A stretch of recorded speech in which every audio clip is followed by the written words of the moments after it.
അങ്ങനെ കളി നടക്കുന്ന ശനിയാഴ്ച വന്നെത്തി. സാന്റിയാഗോയുടെ കളി കാണാൻ ഗ്ലെൻഫോയും അദ്ദേഹത്തിന്റെ മകളും കുട്ടിയും വന്നിരുന്നു. ഒപ്പം സാന്റിയാഗോയുടെ മുത്തശ്ശിയും അനിയനും. എന്നാൽ കളി തുടങ്ങിയിട്ടും ഏജന്റായ ഭാര്യ മാത്രം വന്നില്ല. ഭാര്യ തന്നെ ഒഴിവാക്കിയതാണെന്ന് ഗ്ലെന്നിന് മനസ്സിലായി. അന്നത്തെ കളിയിൽ സാന്റിയാഗോ വളരെ മികച്ച രീതിയിൽ തന്നെ കളിച്ചു. കളിയിൽ അവർ വിജയിക്കുകയും ചെയ്തു. കളിക്ക് ശേഷം ഗ്ലെൻഫോയ് സാന്റിയാഗോയെ കാണുന്നു. നിരാശയോടെ ഏജന്റ് കളി കാണാൻ എത്തിയില്ലെന്ന് ഗ്ലെൻ അറിയിച്ചു. വളരെ വിഷമത്തോടെ സാന്റിയാഗോ അനിയനെയും മുത്തശ്ശിയും കൊണ്ട് വീട്ടിലേക്ക് പോകുന്നു.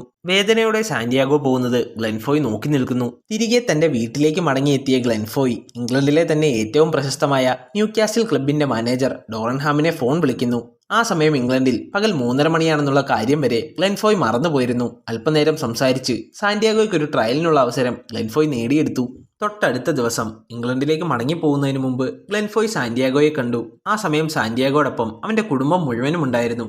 ഇംഗ്ലണ്ടിൽ ഒരു ട്രയൽ ശരിയായിട്ടുണ്ടെന്നും അതും ന്യൂകാസിൽ ക്ലബിലാണെന്ന വിവരം സന്തോഷത്തോടെ ഗ്ലെൻഫോയ് അവനെ അറിയിക്കുന്നു. വളരെ അതിശയത്തോടെ തന്നെ സാന്റിയാഗോ ഇത് കേട്ടു നിൽക്കുന്നു. എന്നാൽ ഇതിൽ താല്പര്യമില്ലായിരുന്ന അച്ഛൻ വളരെ മോശമായി ഗ്ലെന്നിനോട് സംസാരിക്കുന്നു. ദേഷ്യത്താൽ അച്ഛൻ അവിടെ നിന്ന് നടന്നു നീങ്ങി.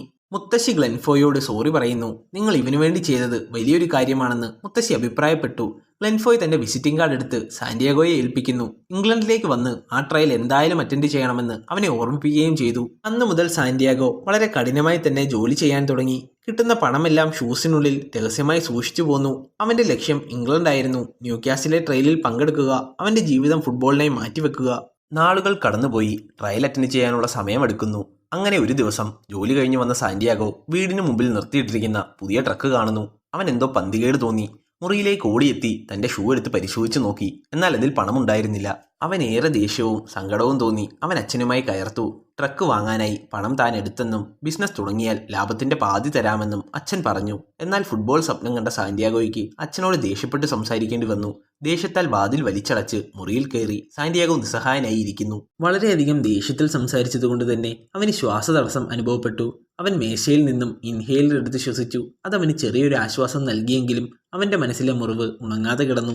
ഇതേ സമയം ഇംഗ്ലണ്ടിൽ ന്യൂകാസിൽ ക്ലബ്ബ് വളരെ മികച്ച കളിക്കാരനായ ഗാവിൻ ഹാരിസണെ $8 മില്യൺ സൈൻ ചെയ്തിരിക്കുന്നു.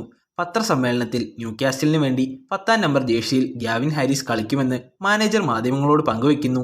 ഇപ്പോൾ നടന്നുകൊണ്ടിരിക്കുന്ന ഫുട്ബോൾ ലീഗിൽ ആദ്യ 4 സ്ഥാനത്തിൽ ഇടം പിടിക്കണമെന്നും അതിലൂടെ ചാമ്പ്യൻസ് ലീഗിൽ ഇടം നേടി കിരീടം സ്വന്തമാക്കണമെന്നും മാനേജർ മാധ്യമങ്ങളോട് പറയുന്നുണ്ട്. അങ്ങനെ ദിവസങ്ങൾ കടന്നുപോയി. സാന്റിയാഗോ അച്ഛൻ്റെ ഒപ്പം ഗാർഡനിങ് വർക്കിന് പോയി തുടങ്ങി. അവന് മറ്റൊന്നും തന്നെ ചെയ്യുവാനുണ്ടായിരുന്നില്ല. ഒരു ദിവസം ജോലി കഴിഞ്ഞ് വീട്ടിലേക്ക് മടങ്ങിയെത്തിയ അവനെയും കാത്ത് അമ്മൂമ്മ നിൽപ്പുണ്ടായിരുന്നു. അമ്മൂമ്മ അവന്റെ കയ്യിലേക്ക് ഒരു ഫ്ലൈറ്റ് ടിക്കറ്റും ഒരു ട്രെയിൻ ടിക്കറ്റും ഒപ്പം കുറച്ച് പണവും നൽകി.